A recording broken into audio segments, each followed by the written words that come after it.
না। এখন যদি কোনো খ্রিস্টান বলে যে আমি সেই ইনজিল মানি, তাওরাত মানি না, তার কিতাব তার এই কথাকে ঐক্যবোধ পোষণ করলে সে মুসলমান না। সে মানতে পারে সেই কিতাব, তাদের সেই ধর্মগ্রন্থ। কেন? এটার পিছনে বড় একটা কারণ আছে। মুহাদ্দিসিন বলেন, একমাত্র কোরআন ছাড়া যত কিতাব আছে সব কিতাবকে তাদের অনুসারীরা তাদের মন করা কিছু কাজ ঢুকাইছে, মন করা কিছু হুকুম তারা কেটে দিয়ে বের করে দিয়েছে। কিন্তু কোরআন শরীফের ভিতরে এমন করার কারণ কোনো শক্তি নাই, ক্ষমতা নাই। আছে নাকি জোরে বলেন? নাই। এই জন্য কোনদের কিতাব অনুযায়ী বললে এটাকে মুসলমান বলা হবে না। ইহুদিরা এই মুহররমে আশুরার দিন রোজা রাখতেন। তো নবীজি সাল্লাল্লাহু আলাইহি ওয়াসাল্লাম প্রশ্ন করলেন, কি ব্যাপার, তোমরা তো ইহুদি, তোমরা তো আমাকে মানো না, এক আল্লাহকে বিশ্বাস করো না, আমি রাসূলের উপরে তোমরা ঈমান আনয়ন করো নাই, তোমরা তো আহলে কিতাব দাবি করো, তো মুসা আলাইহিস সালামের সেই তাওরাতের উপরে তোমাদের ঈমান এখনো অটল রেখেছো, তাহলে তোমরা আজকে তুমি রোজা রাখো কেন?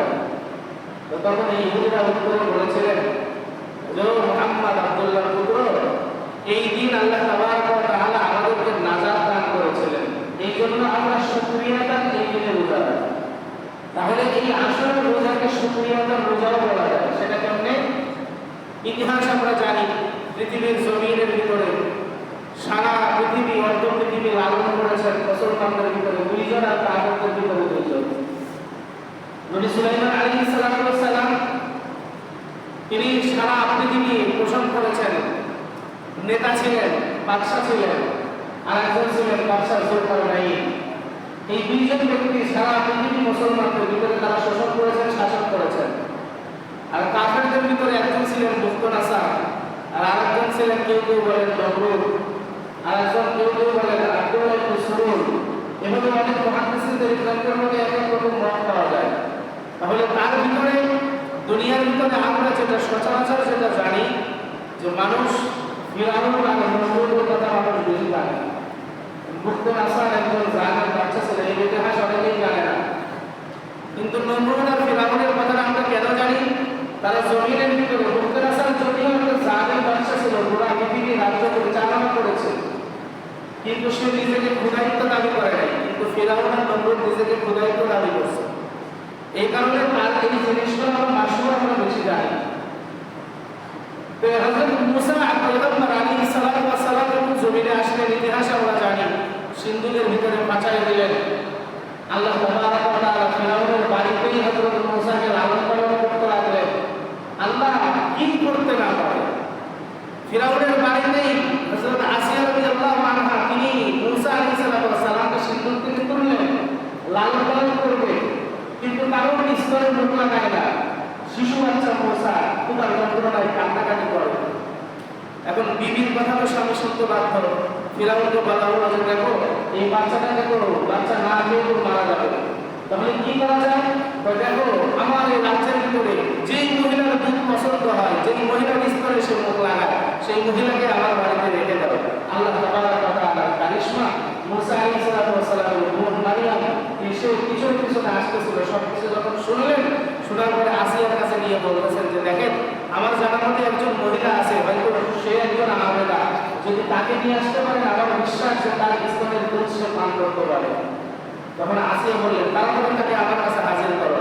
মারিয়াম শুকরিয়া আদায় করে দৌড়ায় বাড়িতে চলে গেলেন, মাকে গিয়ে সব কিছু বললেন। মা চলে আসলেন, এসে যখন সন্তান মুসাকে কোলে নিলেন, মুসার কান্না বন্ধ হয়ে গেল, স্তনের সঙ্গে মুখ লাগালেন, দুধ পান করতে শুরু করে দিলেন। আসিয়া তখন শুকরিয়া আদায় করলেন, ধৈর্য ধারণ করলেন, ফিরআউনকে বললেন যে এই মহিলাকে আমার বাড়িতে রেখে দাও, সেই বাচ্চাকে দেখাশোনা করবে। তাহলে যার বাচ্চা তাকে দিয়ে গেল লালন পালন করছেন, তার বাড়িতে নিজ শত্রুর বাড়ি। এই কথা ঠিক না? কার বাড়িতে? নিজের শত্রুর বাড়িতে। কি মুসা আর ফিরআউন দুজন একে অপরের শত্রু না? ফিরআউন তো আল্লাহর শত্রু, আর মুসা পয়গম্বর, সে আল্লাহর দোস্ত, আল্লাহর হাবিব। তাহলে ফিরআউনের বাড়িতেই হযরত মুসাকে লালন পালন করলেন। তো আল্লাহ তাবারক ওয়া তাআলা সব কিছু জানেন। মুসা আলাইহিস সালাম বড় হলেন, নবুয়ত প্রাপ্ত হলেন, ফিরআউনকে দ্বীনের দাওয়াত দিলেন, মানলেন না।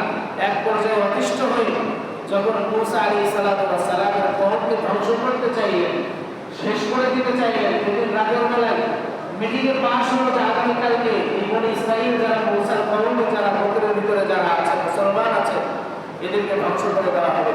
আর আল্লাহ তাবারক ওয়া তাআলা মুসা আলাইহিস সালামকে রাতে জানায়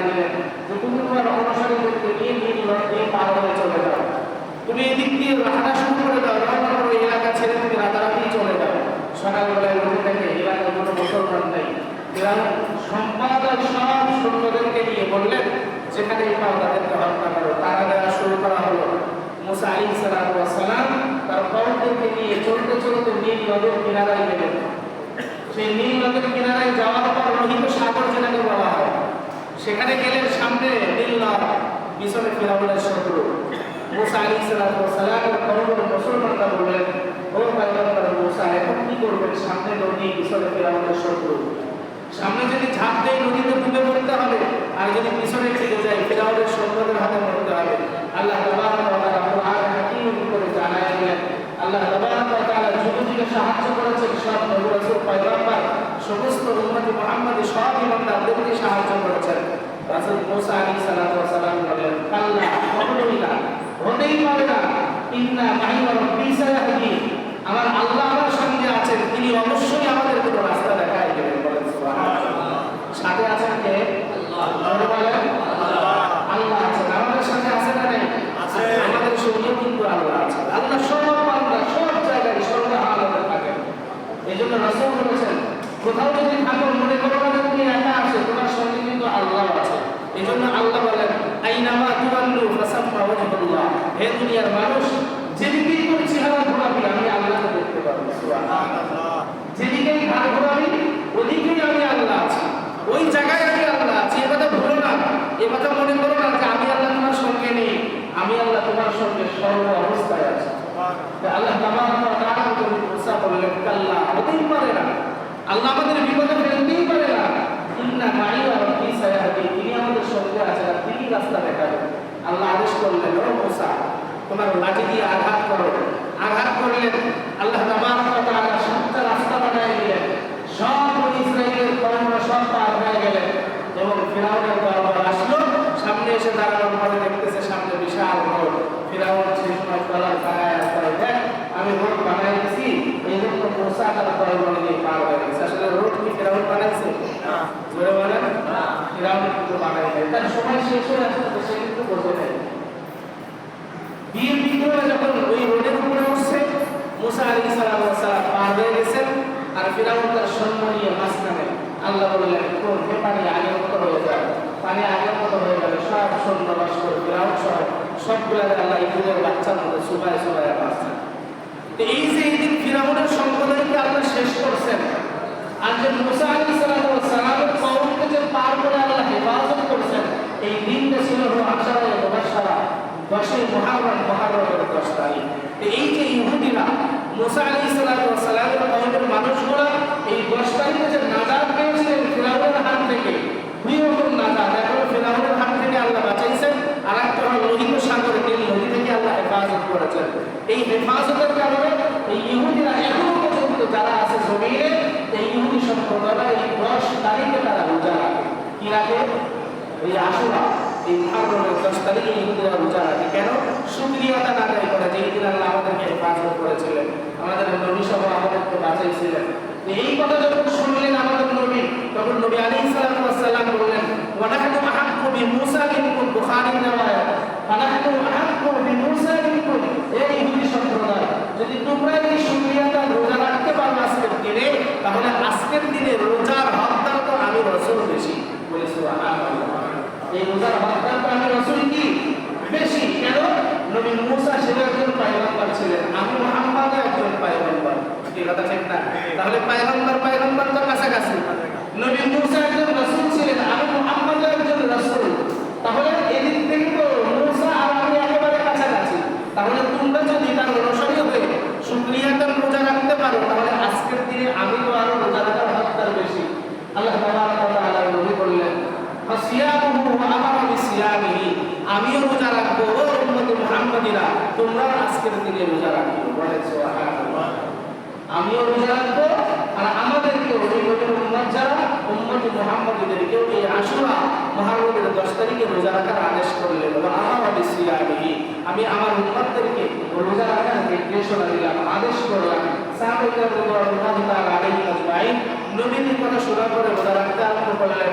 করতে করতে এক পর্যায়ে রাসূল সাল্লাল্লাহু আলাইহি ওয়াসাল্লামকে আব্দুল্লাহ ইবনে যায়েদ রাদিয়াল্লাহু তাআলা ডাকতে বলতেছেন, ইয়া রাসূলুল্লাহ, একটা প্রশ্ন করতে চাই। বলে কি? বলো। বলে, ইয়া রাসূলুল্লাহ, ইয়া হাবিবাল্লাহ, আপনিই বলছেন মান তাশাব্বাহা বিকাওমিন ফাহুয়া মিনহুম। খুব ভালোভাবে বুঝবেন, এখানে একটা সূরা মুকাদ্দারা আছে, খুব ভালোভাবে বুঝতে হবে। আল্লাহ রাসূলকে বলতেছেন আব্দুল্লাহ ইবনে জুবাইর রাদিয়াল্লাহু তাআলা আনহুমা, যে আপনিই বলছেন যে যার সঙ্গে যার মহাব্বত তার সঙ্গে তার কি কিয়ামত, হাসরের ময়দানে তার সঙ্গে উঠতে হবে। তো ইয়া রাসূলুল্লাহ, ইয়া হাবিবাল্লাহ, ইহুদিরা রোজা রাখে 10 তারিখে, আপনি আমিও যদি 10 তারিখে রোজা রাখি তাহলে তো ইহুদিদের সাথে আপনার আমার মিল হয়ে গেল। কি মিল হয়ে গেল না? ইহুদিরা রোজা রাখে এই মুহররমের 10 তারিখে, আমরাও 10 তারিখে রোজা রাখি, তাহলে তো তাদের দিক থেকে সামঞ্জস্য হয়ে গেল। তাহলে আমাদের আসলে কি তাদের সঙ্গে হবে? নবী সাল্লাল্লাহু আলাইহি ওয়াসাল্লাম কিছু সময় চুপ থাকলেন। এরপরে আল্লাহ তাবারক ওয়া তাআলার পক্ষ থেকে যে নির্দেশনা আসলেন, আসার পরে নবী সাল্লাল্লাহু আলাইহি ওয়াসাল্লাম বললেন, ও সাহাবায়ে কেরামরা, আসলেই তো তাই। তাহলে আগামী বছর ইনশাআল্লাহ আমি যদি হায়াতে বেঁচে থাকি তাহলে আগামী বছর আমি 2টা রোজা রাখবো। সেটা কি? এক হলো 9-10 অথবা 10-11। তোমরা ওই 10 তারিখের সঙ্গে আগের দিন আর না হয় পরের দিন একটা রোজা যোগ করবে, কেননা একটা রোজা যদি রাখো তাহলে ইহুদিদের সঙ্গে সামঞ্জস্য হয়ে যায়। তাহলে একটা রোজা রাখা যাবে না, হয়তো 9 তারিখ যোগ করতে হবে আর না হয় 11 তারিখ উম্মতে মুহাম্মাদীদের যোগ করার আদেশ করলেন। আর হাদিসের ভিতরে আসছে নবী সাল্লাল্লাহু আলাইহি ওয়াসাল্লাম তার পরের বছর মুহররম মাস পাওয়ার আগে দুনিয়া থেকে বিদায় নিয়ে চলে গেছেন। তাহলে এর দ্বারা কি বোঝা গেল? মান তাশাব্বাহা বিকাওমিন, ইবাদতের ক্ষেত্রেও রাসূল সাহাবায়ে কেরামদেরকে উম্মতে মুহাম্মাদীদেরকে কোন ইহুদি, কোন নাসারা, কোন বৌদ্ধ, কোন খ্রিস্টানদের সামঞ্জস্য করতে নিষেধ করেছেন। কি বলেন না? জোরে বলেন। ইবাদত যাতে তাদের সঙ্গে মিলে না যায়, এজন্য কি করলেন? পরিবর্তন করে দিলেন। আগের দিন একটা রাখো, না হয় পরের দিন একটা রাখো। ও দোস্ত, তাহলে আজকে আমাদের অবস্থাটা একটু দেখি, আমাদের চলাফেরা, আমাদের লেনদেন সব তো ইহুদির সাথে মিলে যায়। কথা বুঝাইতে পারি না? কি কথা ঠিক না? আমাদের আচার ব্যবহার, আমাদের পোশাক আদি, আমাদের লেনদেন, আমাদের চাল চলন সবই আমরা ইহুদিদেরকে ফলো করে চলি। কি কথা ঠিক না? আমাদের সন্তানরা ইহুদিদেরকে ফলো করে চলে। আমাদের সন্তানরা কোনো আলেমকে ফলো করে সুন্নতে জুম্বা গায়ে দেয় না, টুপি মাথায় দেয় না, আলেমকে ফলো করে চেহারায় দাঁড়িয়ে রাখে না, মেসিকে ফলো করে, রোনাল্ডোকে ফলো করে, ওই অমুক নায়ক নায়িকাকে ফলো করে। মেয়েরা বলে যে বাবা অমুক ড্রেস না বানায় দিলে আমি আজকে এবার ঈদের কোনো জামা কিনবো না। তাহলে আমাদের অবস্থাটা কিন্তু চিন্তা করে গেছে। আমাদের অবস্থা প্রতিটা পদে পদে আমরা ইহুদিদেরকে পার প্রদান করে স্মরণ করে চলি, কিন্তু রাসূল ইবাদতের ক্ষেত্রেও কিন্তু নিষেধ করছেন। কি কথা বুঝাইতে পারি নাই? ইবাদতের ক্ষেত্রেও রাসূল নিষেধ করছেন। শুধু মুহররমের 10 তারিখে একটা রোজা তোমাদের রাখার দরকার নাই। এই একটা রোজা যদি রাখো তাহলে পূর্বের এক বছরের গুনাহ মাফ পাবে না। রাখতে হলে 2টা রোজা রাখতে হবে, হয়তো 9-10 না হয় 10-11, যাতে ইহুদিদের সাথে মিল না হয়ে যায়। কিন্তু আমাদের সব কিছুই তো ইহুদিদের সাথে মিল। তাহলে সেখান থেকে আমাদের ফিরে আসার দরকার আছে না নাই? আছে। জোরে বলেন আছে। নাকি এইভাবেই আমাদের চললে জীবন চলে যাবে? আমাদের হাসর কিন্তু ইহুদিদের সঙ্গে হবে, আমাদের হাসর কিন্তু হিন্দুদের সঙ্গে হবে, আমাদের হাসর কিন্তু রাশিয়ানদের সঙ্গে হবে, যদি আমরা তাদেরকে ফলো করে যদি সেভাবে চলি। আপনি আমি তো মুহাম্মদ সাল্লাল্লাহু আলাইহি ওয়াসাল্লামের উত্তরসূরি, আমার তো পাথেয় হতে হবে নবীর আদর্শ, আমার তো চলার রাস্তা হতে হবে নবীর আদর্শ, আমার চলার রাস্তা হতে হবে একজন হাক্কানি আলেমের। কি কথা ঠিক না? তাহলে এছাড়া কি বোঝা গেল? আশুরা থেকে আমরা কি বুঝলাম, কি শিক্ষা পাইলাম?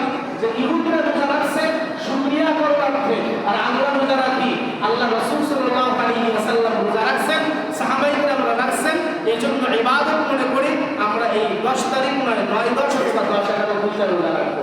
কি পারা যাবে ইনশাআল্লাহ? তাহলে এই রোজার ফায়দা কি?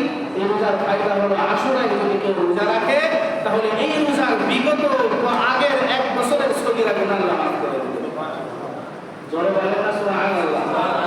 ওরে আল্লাহ, খেলা দেখতে গিয়ে গোল দিয়ে চেঁচায় উঠি আমরা। হ্যাঁ, খেলা দেখতে এক জায়গায় বসে হুঁশ থাকে না, নিজের দলের যদি প্লেয়ার যদি গোল দিয়ে দেয়, আমার কাপড় ঠিক আছে না কি আছে, লাভ দিয়েছে আমি উঠি।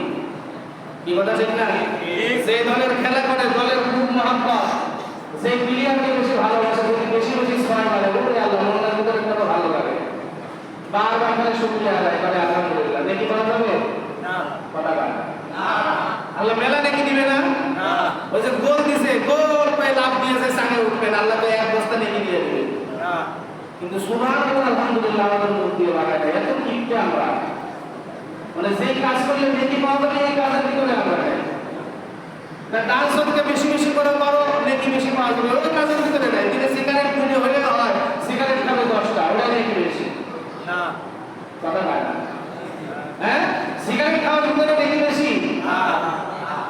কিন্তু আল্লাহ রাস্তায় যদি কেউ পায় যে ভাই মসজিদে 5টা টাকা দেন, কত ওয়াজ শুরু হয়ে যায়। হুজুর মসজিদে, ভাই মসজিদ মাদ্রাসার জন্য 100 টাকা দেন, কত বয়ান শুরু হয়। কিন্তু বসে সিগারেট খাবে, ফেন্সিডিল খাবে, মাঝে মাঝে আমার ফটো খাবে, ওটাতে সমস্যা নেই। এই তো হলো আমাদের হালত। এই হালত পরিবর্তন হবে কবে? এই হালত পরিবর্তন আনতে হবে। দিন চলে যাচ্ছে, রাত চলে যাচ্ছে, মাস চলে যাচ্ছে, বছর যাচ্ছে, কিন্তু আপনি আমার কোনো হোশ এখন ফিরে দিতে পারতেছে না। এই জন্য সরকারের হাজির এই জিনিস মহরম মাস শুরু হয়েছে, কোনো জায়গায় কোনো আনন্দ উৎফুল্ল নাই। আরবি মাসের গণনা আরবি মাস শুরু হয়েছে, এই জন্য কোনো শুকরিয়া আদায় নেই। কিন্তু যেই আসবে ডিসেম্বরের 31 তারিখ, হ্যাপি নিউ ইয়ার শুরু হয়ে যাবে। কত ডলার আর কত গুণা। এই কথা মানে আমি ভুল বললাম না? ঠিক। হ্যাঁ, ইংরেজি মাস, ইংরেজিদেরকে নিয়ে আমরা খুব লাফালাফি করি, কিন্তু আরবি দিয়ে কোনো লাফালাফি নেই। আরবি মাসের আমাদের কোনো গুরুত্ব নাই, কিন্তু আল্লাহ কি বলতেছেন? ইসনা আশারা শাহরা। কোরআন শরীফে সূরা তাওবার ভিতরে আল্লাহ বলতেছেন এই আরবি মাসকে আমি আসমান জমিন বানানোর আগে নির্ধারণ করে রাখছি। তাহলে গুরুত্ব এটার বেশি নাকি ইংরেজিটার বেশি? এটার গুরুত্ব বেশি। এটার গুরুত্ব বেশি, কিন্তু এই গুরুত্ব আমরা দিই না, আমরা এটা গুরুত্ব দিই। হ্যাপি নিউ ইয়ার, কি ফুর্তি আর আনন্দ। যে যেভাবে পারে জাহান্নামের ভিতরে লাফ দিয়ে যায় করে। কি কথা বলতে? যে যেভাবে পারে গড়াইতে গড়াইতে জাহান্নামে যায়। কিন্তু হলো আমাদের হাল। তাহলে আমাদের এখান থেকে শিক্ষা কি পাইলাম? আশুরায় আমাদের রোজা রাখতে হবে 2টা রোজা, 9-10 অথবা 10-11। কিন্তু আজকে আমাদের সমাজে প্রচলিত একটা কাজ হয়ে গেছে, সেটা কি? কারবালার ইতিহাস আমরা খুব ভালো জানি। এই 10 মুহররমে কারবালায় হযরত হুসাইন রাদিয়াল্লাহু তাআলা আনহুকে শহীদ করা হয়েছিল। এই শহীদের ঘটনাকে আমরা প্রাধান্য দেই, কিন্তু আসলে এই দিনকে এই হুসাইন রাদিয়াল্লাহু তাআলা আনহুর শাহাদাতের কারণে এই দিনকে আল্লাহ মর্যাদা করতে পারে নাই। এই দ্বীনের মর্যাদা আল্লাহ আসমান জমিন বানানোর আগে দিয়েছেন। এই দ্বীনের মর্যাদা এই হুসাইনের শহীদের জন্য নয়, কারবালার ঘটনার জন্য, এই দ্বীনের শহীদের জন্য নয়। আজকের এই 10 মুহররমের মর্যাদা ফজিলত আগে থেকেই ছিল। ওই দিন হুসাইনের শাহাদাত হওয়ার কারণে আল্লাহ হুসাইনের মর্যাদা আরো বাড়িয়ে দিয়েছে। সুবহানাল্লাহ। জোরে বলেন না সুবহানাল্লাহ। দেশের মানুষ আছে, আমরা ভুল ব্যাখ্যা করি জমিনের ভিতরে। হযরত ইয়াজিদ আর হযরত মুআবিয়া এটাকে নিয়ে সমালোচনা করি। সাহাবায়ে কেরামদেরকে নিয়ে সমালোচনা করার কোনো অধিকার কোনো মুমিনের নাই, মুসলমান নাই। খুব ভালোভাবে বুঝবেন, কোনো ব্যক্তি যদি সাহাবায়ে কেরামদেরকে নিয়ে সমালোচনা করে তার ঈমান থাকে না, তার ঈমানের ভিতরে পদস্খলন এসে যায়, কারণ করে তাকে নতুন করে মুসলমান হতে হবে। হযরত আলী ইবনে মুআবিয়া রাদিয়াল্লাহু তাআলা আনহু, তার মর্যাদা কথা জানেন? তিনি একজন কাতিবে ওহী ছিলেন, রাসূলের পাশে থাকতেন। রাসূলের কাছে জিবরাইল কোনো আয়াত দিয়ে গেলে সেই আয়াত হযরত মুআবিয়া লিখতেন। তাহলে তার মর্যাদা কত বড়! এই কারবালার ইতিহাস আর হযরত ইয়াজিদ আর মুআবিয়ার ইতিহাস আল্লাহ যদি হায়াতে বাঁচায় রাখে, সঠিক যেই ব্যাখ্যা, যে ইতিহাস, এটা আপনাদের সামনে আগামী সপ্তাহ, পরের সপ্তাহ, 2 সপ্তাহ তুলে ধরবো ইনশাআল্লাহ। যেহেতু এটাই প্রসঙ্গ আসছে, কেননা এই মুহররম আসলে এক শ্রেণীর মানুষ আছে দেখবেন আমাদের দেশে, বিশেষ করে আপনাদের আমাদের এই নানারবাড়ি এলাকা, এই সর্দির ভিতরে এই কাজটা বেশি হয়। যারা বিহারে আছে না, আয় হোসেন এক পাশে আছে না, আছে না নাই? নামাজ নাই, কালাম নাই, দাড়ি নাই, কিচ্ছু নাই, একেবারে লাল পোশাক গায়ের ভিতরে নিয়ে হাই হোসেন কি মোহাম্মদ, ওরে মোহাম্মদ। বেলেট দিয়ে গা কেটে কেটে রক্ত বলতেছে, মাতলামি করে, মাতম করে, সম্পূর্ণ হারাম, সম্পূর্ণ না যায়। এই কাজগুলো আস্তে আস্তে সমাজ থেকে তুলে দিতে হবে। এই প্রচলন আজকে আমাদের ভিতরে আসছে। হযরত নবী করিম সাল্লাল্লাহু আলাইহি ওয়াসাল্লাম যেই দিন এই আদেশ দিলেন, এই মুহররমের 10 তারিখ, 11 তারিখ, 9, 10 এই রোজার আদেশ দিয়েছেন, তার থেকে মুহাদ্দিসিন ইকরাম বলতেছেন 50 বছর পরে গিয়ে হযরত হুসাইন রাদিয়াল্লাহু তাআলা আনহু শহীদ হয়েছেন। কয় বছর পরে? 50 বছর। বলেন, রাসূলের ইন্তেকালের 50 বছর পরে যেই হযরত হুসাইন শহীদ হলেন কারবালার প্রান্তরে, ওই ঘটনাকে সামনে নিয়ে তো আমি মুহররমের 10 তারিখে লাফালাফি করার কোনো প্রশ্ন ওঠে না। কি কথা ঠিক না? বুঝাতে পারিনি। তাহলে এই 10 মুহররমের ফজিলত কি আজকে থেকে না? এটা তো শুধু আদি জামানা থেকেই হয়ে আসছে। এটা ইতিহাসটা শোনাইলাম। রাসূল মদিনায় গেছেন, এই দিনে ইহুদিরা রোজা রাখছে। এরপরে রাসূল প্রশ্ন করার পরে ইহুদিরা বলতেছেন যে এই দিনে আল্লাহ আমাদের নাজাত দিয়েছিলেন, দিনের শুকরিয়া আদায় রোজা রাখি। কি কথা ঠিক না? তাহলে এটা কি হুসাইনের শহীদের আগের ঘটনা না পরের ঘটনা? আগের ঘটনা। জোরে কম? অনেক আগে, শুধু আগের না, অনেক আগের ঘটনা। তাহলে এই হুসাইন, এই মাতলামি করা, কারবালা করা, এগুলো ঠিক না। মানে সহি তরিকায় যে রিওয়ায়াত যেভাবে আসছে, সাহাবায়ে কেরামরা যেভাবে দিন অতিবাহিত করছেন, আপনি আমিও সেভাবে দিন অতিবাহিত করবো, এটাকে ইবাদত বলা হবে। কি মানা যাবে না ইনশাআল্লাহ? এই যে কোনো ইবাদত নাই, কোনো আমল নাই, শুধু এতটুকুই পাওয়া যায় সহি বর্ণনায়, যে এই রোজাটা রাখা 9, 10 অথবা 10, 11 এই দুইটা দিন রোজা রাখলে আল্লাহ রাসূল বলেছেন সিয়ামু ইয়াউম আশুরা ইন্নী আহতাসিবু আলাল্লাহ আন ইয়াগফিরা সালাতা আল্লাতী ক্বাবলা। এই দিনে যদি কেউ রোজা রাখে আল্লাহ পূর্বের এক বছরের সগীরা গুনাহ আল্লাহ মাফ করে দিবেন, বলে সুবহানাল্লাহ। এইজন্য আজকে যেহেতু মুহররমের 5 তারিখ, কয় তারিখ? 5 তারিখ। আজকে কয় তারিখ? 5 তারিখ। তাহলে 6, 7, 8, 9, 10 শনি, রবি, সোম, মঙ্গল, বুধ, বৃহস্পতি। হয়তো মঙ্গল বুধ রোজা রাখবো, না হয় বুধ বৃহস্পতি, এই 3 দিন রোজা রাখবো ইনশাআল্লাহ। আর মা বোনেরা আমাদের এগুলো খুব খেয়াল করে, তাদেরকে বলবেন রোজা কয়টা রাখতে হবে? 2টা রাখতে হবে, হয়তো 9, 10 অথবা 10, 11 মনে থাকবে তো ইনশাআল্লাহ। একটা রোজা আমরা রাখবো না, একটা রোজা রাখবো না। একটা রোজা রাখলে ইহুদিদের সঙ্গে সামঞ্জস্য হয়ে যাবে, এটা রাসূল নিষেধ করেছেন। সাহাবায়ে কেরামরা 2টা রোজাই রাখতেন। এজন্য কয়টা রোজা রাখবো? 2টা রোজা রাখবো। আল্লাহ তাবারাক ওয়া তাআলা আমাদেরকে সহিভাবে বুঝে, মুহররমের তাৎপর্য বুঝে, এই মাসের মর্যাদার দিকে তাকিয়ে আপনাদের ইবাদত বন্দেগী বেশি বেশি করে করা। আর যেহেতু এই দিনে আল্লাহ তাবারাক ওয়া তাআলা নবী মূসা তার কওমকে হেফাজত করেছিলেন, কোন মুহাদ্দিস বলেন এই মাসে বেশি বেশি করে ইস্তেগফার করা, গুনাহ থেকে হেফাজত থাকার চেষ্টা করা, আল্লাহর কাছে তওবা করা, তাহলে আল্লাহ এই মাসে আপনাকে আমাকে মাফ করে দিবেন ইনশাআল্লাহ। এই কাজগুলো করা যাবে তো ইনশাআল্লাহ। আল্লাহ আমাদের সবাইকে তৌফিক দান করেন। যারা কিছু বলেছে আমাকে এবং আপনাদের সবাইকে আমল করার তৌফিক দান করেন।